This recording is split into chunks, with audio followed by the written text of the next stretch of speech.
Let's talk about a couple of the classic Teddy Hart stories. Like I said, we don't know each other very well. We've been around places and crossed paths, but always heard there's two that stand out. And the one is it the cage match with the moonsaults and shooting stars? Ring of Honor cage match. Fill me in on that one. Because even if other people have heard it, I never have. I was there for two things. Steve Carino was starting to shoot promos, and I guess for some reason he mentioned me. I hadn't seen him in years. I was in the WWE dojo with him. And he said Teddy Hart's a goof. And goof means, it's a bad word in Canada for gangsters. We were watching him on TV at a clubhouse, a biker clubhouse. Wow. And they said, you're going to let that guy talk shit about you? He called you a goof. So I said, you know what? I said, I'm not going to let that happen. I said, I've never taken an indie booking. I'm going to call Ring of Honor right now and see if I can get booked. So I called Feinstein up, and I said, hey, it's Teddy Hart here. And he goes, I've heard a little bit about you. And I said, I'll fly myself up and my partner to have a match on your show. I said, but understand when I get to the building, I'm going to kick the shit out of Steve Carino. He says, why? I said, just wait and see. I said, I'm not the kind of guy that lies about shit. I said, if I say it's going to happen, it's going to happen. Mark my words. I said, so when I got there, he said, can you guys go to the ring? He had a little ring in Philly somewhere. Go to the ring and do some stuff. And I said, no, here's a DVD. So he watched the DVD, and after 5 minutes, he looked at the DVD, and he went, you're going to blow AJ Styles and Paul London and those guys out of the water with that new stuff. Because he had all those guys working for him already. And I said, well, that's up to you. You're the promoter. I said, what do you want to do with this? He says, I'm going to put you in this big match. Then we're going to have you do this huge dive. So Gabe Cebulski, he gave me a really good spot where I was the last guy to go out and do a dive after my match. So it was a match, and it was real technical. He says, don't do anything off the top until the very end. Just do one move, which is not my style. I got to win an audience over. I want to do all my shit. He says, do not. I'm going to bring you back for 10 shows. I like you. I can make you a superstar. Let me be the guy that pushes you. So I said, awesome. This is going to be really cool. I'll do a backflip, double full twist to the floor. Never been done before. Ultimo Dragon's there watching. So he's watching, and I wanted him to. So I did it, and I hit it perfect, and the crowd went crazy. And it was the biggest pop of the whole night, and it was the last spot of the whole night. So Gabe let me be the big, because I trusted him. Right. He says, don't do anything else. So the next show, they're all hyped up about Teddy Hart. They see Jack Evans' video. They say, we want Jack Evans. Don't bring TJ next time. We'll bring TJ, Harry, Jack, and you, but we want to bring Jack this time. We'll do the scramble cage. We see these platforms on top of the ring that you built for mat rats. We're going to put them on top of the cage. So when guys say that we weren't supposed to do stuff off the cage, it's like, guys, they built platforms specifically for me to do stuff off the cage. It was the guys in the match that tried to cut the spots out. So when I got concussed, and this is my beef to Gabe cut the tape. I got thrown into the guardrail, and I took an upside-down bump into the guardrail, like a flipping turnbuckle, but into the guardrail. I didn't realize the guardrail wasn't going to give. I came straight back down on my head, and I knocked myself out. I don't remember anything. All I remember was the spots we were supposed to do, which was a shooting star press and a moonsault to the floor, which is the only two moves I did. They act like it was a big deal because after the show, not a lot of guys are going to do a standing moonsault from the top of the cage onto their feet as a salute. I did 4 of them. That's how good my knees were and how good my legs were. You just kept going back up and doing that? Because the fans wouldn't stop cheering. It was the first ever double moonsault. It was the first ever Phoenix Splash. You're talking about a 20-foot cage onto the cement floor. I'll show you the highlight video after this real quick so you can see and how crazy that building was going. And you tell me if I just go like this after and walk away. Or if you, Chris Jericho, would have sat in that ring and let those people, because I don't know if I'm ever coming back again, and I'm half knocked out. I don't remember anything. And I said, what have I lied? I bury myself all the time. I never needed to lie all these years to make an excuse up for anything. I said, it's me, I was an idiot, or it was me, I was lazy, or it was me, I did this because I wanted to, I didn't want to. I don't remember a thing. I don't remember anything. I went to the back. They said, what are you doing? I said, what do you mean? I said, I don't remember anything. All I remember was doing some backflips at the end and the fans cheering my name. I said, I don't know who won the match. I don't know when the match started. I said, I've never had a concussion, and I'm puking the whole time. I'm throwing up because of the concussion all over the ring.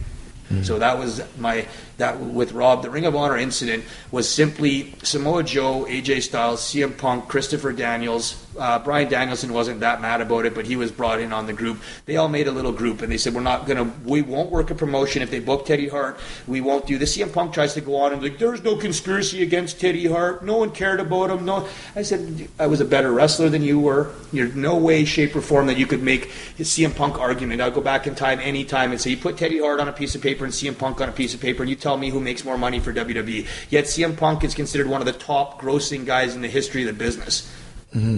Somebody missed the ball with Teddy Hart. Then CM Punk, if you can make that much money off him, and he does nothing. Really, he's a great wrestler, but he does nothing for innovation. He's done nothing for high spots that I've ever seen that are cool. He's done really, for me, indie shows. He never did any indie shows. He just did the Ring of Honor, where they fed him superstar after superstar after superstar. Same with Samoa Joe. Same with AJ Styles. Did I ever say they weren't great wrestlers? No, but they weren't as good as Jack Evans. They weren't as good as Neville. They weren't as good as Samurai Del Sol. They weren't as good as El Generico. Not even close. They weren't as good as Paul London. Paul London was better than every one of those guys. Spanky, when he was clean, and Paul London were absolutely phenomenal in WWE, and they got no credit because Sean, for whatever reason, didn't push his own guys. Those are his guys, you know. Didn't you get into some kind of a fight with Punk, too, at one point? I kicked the living shit out of Punk. Yeah, he's lucky that it wasn't. He's lucky Sabu's there. If Sabu wasn't there. What was the story? I've only heard CM Punk's the quote-unquote enforcer. And I'll tell Samoa Joe the same thing. Anytime, if you want to throw down, bro, if you think you're that tough because you're Samoan, I'll put a pair of gloves on and I'll do an MMA match, and I'd love to get paid to fight Samoa Joe in an MMA match or CM Punk if both those guys thought they were so tough. Then let's put up or shut up. But far cry, Joe's doing a great job in WWE now, but CM Punk and Joe, I told both those guys, if you guys think you're tough, walk up to me quickly and ask me to step outside, and I'll take off my shit, and I said, we'll go outside and fight. I said, they'll be the first man. I said, you won't be the first fight I had. I've been punched in the face lots, bro, but I've never been knocked out in my life, and I still have all my teeth.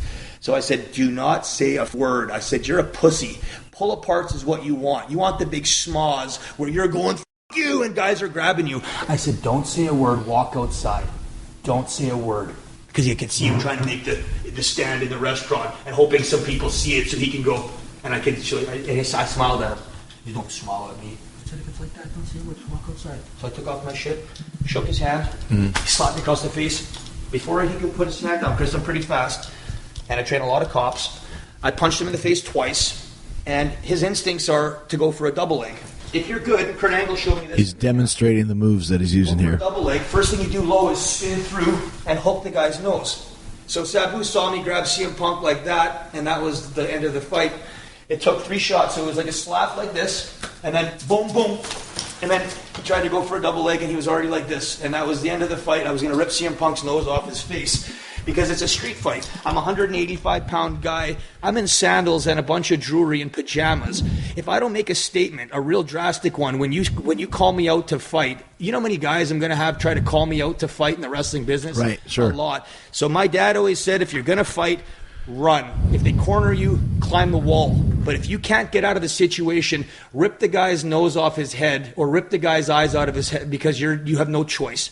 And I'm the nicest guy in the world. I will never fight unless I am humiliated by a guy slapping me in the face after I try to shake his hand. I went outside. I said, dude, let's not do this. Shake my hand. It's cool. F*** you. I said, okay. I said, you want to shake my hand anyway? He thinks it's wrestling. You know what dumb wrestlers always do? And what happens when I shake your hand in wrestling? Get punched. Guys slap you. His instincts were of a wrestler. My instincts are of a street fighter. First thing I'm doing is I'm going to stick my fingers in your mouth. I'm going to stick my fingers in your eye. Kevin Nash and I were at a party in Calgary, and some moron decides to kick his chair out from underneath him while he's sitting. He's 7 feet tall in a stool like this.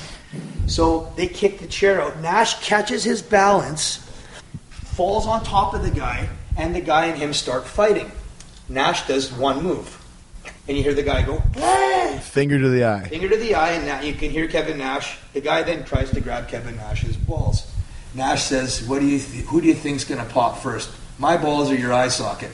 And then the guy just let go. So Nash had the guy by the eye, and he picks him up, and then Nash is such a class act. He says to the guy, he's like, you're upset because I didn't sign your second autograph. You came to me, I signed one. Then you're going on about Ninja Turtles. The guy was like going on about different movies he was in, and he was bothering Kevin for turns out the guy's like a soccer player from Ireland. Real tough, crazy guy, and he won't let it go. And he's like demanding that Kevin Nash goes outside and fight him. And it's like this big brawl in the hotel. There's a couple bikers there. They don't want to get involved because they're wearing their shirts, their colors. So they're like, we don't want to get on camera in case the hotel camera gets us and something goes wrong. So Nash ends up basically talking to the guys, and they call the cops. When the cops come in, the guy charges at Kevin Nash. So I take a bottle and I bottle this guy right in the face. And this guy doesn't even move. He just walks right through it and keeps coming at me, and the cops get him from behind. And Kevin looks at me and goes, man, that was great aim. I said, yeah, but what if that guy had come after? I said, he's so high on something or so mad. I said, he walked right through that bottle. I said, fine, that would have been So Kevin goes, go get the guy out of the car. He's getting charged now. Kevin says, no, we're not charging him. I don't call the cops on anybody. He goes, shake my hand. He drags the guy out of the cop car, makes him shake hands with him, and throws away the paperwork. The guy still was mad after, but the guy left, shook his hand. Kevin Nash never called the cops on him after, but he poked him his story of just like how fast when a big guy who's got $1 million at his house and a beautiful wife and family is threatened, the first thing he does is goes for the eye. I'm threatened. It's my life. My livelihood is my reputation of being pretty tough and a guy that'll walk outside with anybody. Nobody wants to fight. CM Punk had a lot of balls. Big, huge balls, and he's been a great spokesman and a role model for the business after, and one of the hardest working guys I've ever heard of after. So I don't have anything bad to say, but I have to be honest about what happened, then put him over. Because after he became a guy I looked up to, I trusted, I respected, and what he did in the ring, again, I think I'm a better wrestler than CM Punk, but every guy thinks he's the best kind of thing. But it doesn't change all the great matches he had, and it doesn't change the effect he had on the impact he had on the business. He made it really cool for the fans to have that kind of guy. He was like the people's champion, and I believed when he was on the mic what he was saying, and I liked how he could shoot on Triple H. He had certain things he could say that no one else could really say, and I thought he had a lot of balls and charisma and a certain style of delivery that made him almost like you, where I always wanted to. I only watch wrestling most of the time when I know you're doing stuff, so I could hear your promos, just because that's what's so hard to me. The promos of remembering and how you and The Rock's gotten sloppy on his promos a little bit. He used to be so crazy. He could keep you going forever, where you're the only one. And I remember there was one you did with Faces where you made the Chris Benoit, or you made the Benoit the Goat and all the different guys. Dr. Zeus poem, yeah. That was you always had fun with it, but you always made it so serious when it needed to be. It was like you're a shooter, but you're also well, that's the secret of a promo. You have to be entertaining when it's time and be serious when it's time. Make people believe.